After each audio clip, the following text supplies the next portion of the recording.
To all of the girls I've loved before. Okay, it sounds like the mic's working. You know, I guess everybody knows why we're here tonight, and my name's Ken Whiteman, by the way, and I'm going to MC tonight as best I can.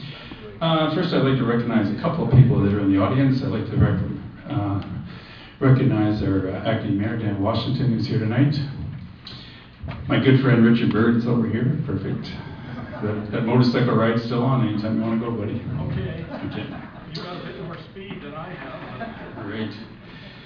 Tonight we're here to celebrate the launch of a new book by Kris Patterson. And we're also here to take a look at an opening exhibit at the museum, Leonard Frank exhibit. The Alberni District Historical Society has just finished their annual general meeting, and we thank all their members and volunteers for all their long service dedicated to serving the paper history of the community and making the history available in their archives. I had a chance to work with the archives folks here a couple of months ago. I was trying to track down all the information on Citizen of the Year, and there was bits and broken pieces all over the place, and thanks to Dan Washington, who helped out on some of those, and also the archives folks, boy, there's a lot of missing information that we're able to piece together on different things. And my compliments to Dan Washington once again for becoming Citizen of the Year, for all the work he does in the community. It's hard to believe that it's been a little over 2 years now that Ike Patterson's passed away, and harder even yet to believe that Linda passed away prior to that. And I don't think a day goes by that I don't think of Ike and some of the things we talked about and some of the things we did on the City Council. And it was always a pleasure sitting beside Ike, although I had to tell him once in a while that keep your voice down. I think the mic's still on, Ike.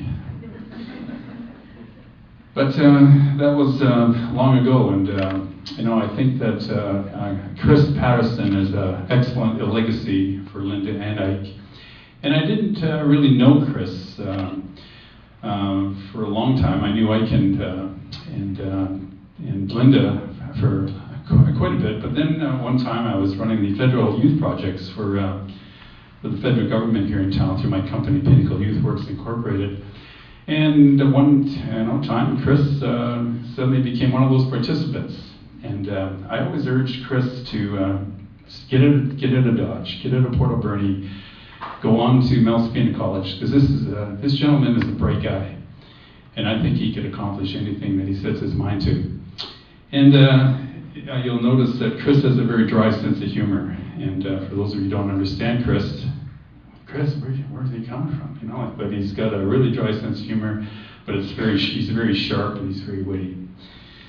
So when I was working with young people, it was always amazing to me that a lot of them couldn't believe what they were going to do or where they were going to go and those types of things. And one of the messages that my staff and I had for the young people that joined our programs was, you got to do it.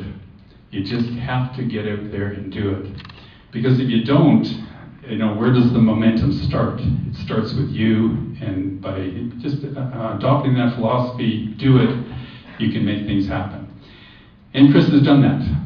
He's put into a book form some of his thoughts of his dad and his mom, to leave a legacy for all of us here in Port Alberni to enjoy. Now, how many of you here bought the last book? Now, I was looking at it again tonight, and I swear I must have read that thing 20 times, and I'm still finding things in it that I must have overlooked or I didn't click at that present time or whatever. So it's always interesting, and so I'm looking forward to getting a hand on a copy of the second version and all the things that are in there. But without further ado, let me ask Kris Patterson to come forward. Kris.